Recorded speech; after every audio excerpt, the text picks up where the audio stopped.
Hvað er MG? MG, eða myasthenia gravis, er sjálfsofnæmis sjúkdómur sem hefur áhrif á boðskipti milli tauga og vöðva. Boðin sem venjulega segja vöðvum að dragast saman skila sér illa og bregðast vöðvarnir ekki við af sama krafti eða áreiðanleika og þeir ættu að gera.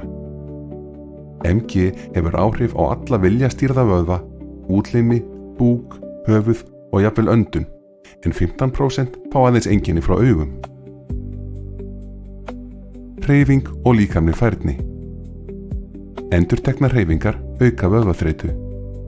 Í fyrstu er hreyfing oft eðlileg, en síðan dvínar styrkurinn, stundum smá saman en stundum mjög hratt. Þetta gerir athafnir sem kalla á endurteknar hreyfingar sérstaklega krefjandi, eins og að ganga eða bursta tennur. Engir 2 dagar eru eins með MG.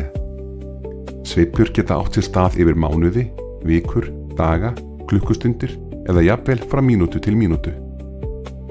Aðrir þættir sem hafa áhrif á einkenni er til dæmis streita, hormónabreytingar, áreiti og svefnskortur. MG hefur ekki aðeins áhrif á hreyfingu.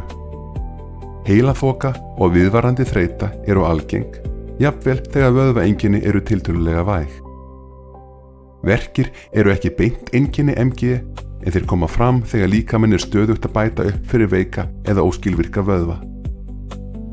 Svefnvandamál eru vel þekkt og sumir upplifa svima. Tvísýni er mjög algengt einkenni. Samskipti. Veikleiki í andliti getur leitt til minni svipbrigða.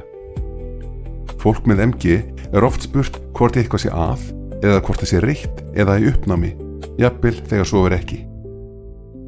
Raddstyrkur getur dvínað þegar líður á samtal og fólk velur styttri setningar og einfaldari orðanotkun. Að brosa og hlæja getur verið líkamlega erfitt og getur jafnvel valdið versnun einkenna. Að halda augnsambandi getur verið krefjandi, annaðhvort vegna tvísýni eða erfiðleika við að halda höfðinu uppréttu. Þessar breytingar á samskiptum geta verið misskildar, en þær eru líkamlegu hluti sjúkdómsins, ekki endurspeglun á skapi eða persónuleika. Lyf og mataræði. Ákveðin lyf og bætiefni geta valdið versnun. Flestir með MG fá meðferð með ónæmisbælandi lyfjum og einkennameðferð.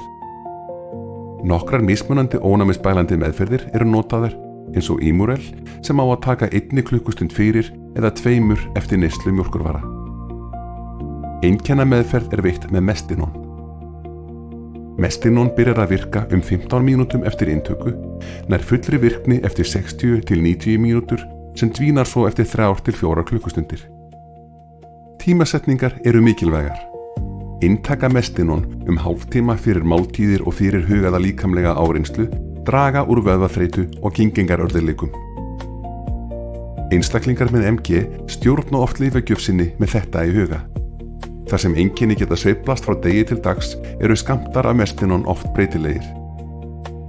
Mestinon getur valdið aukaverkunum eins og lausum hægðum, vöðvakrömpum eða vöðvakippum, aukinni svitamyndun, aukinni munnvatnsframleiðslu og tíðum þvaglátum.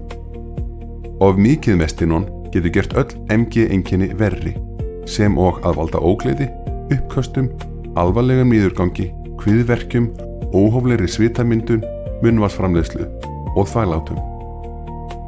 Öndun getur orðið grunn og veik við bæði ofsköndun og vanmeðhöndlun. MG er flókin og einstaklingsbundin sjúkdómur. Að skilja hvernig hann hefur áhrif á hreyfingar, orku, samskipti og daglegt líf er mikilvægt skref í átt að betri stuðningi, aukinni vitund og bættum lífsgæðum þeirra sem lifa með MG.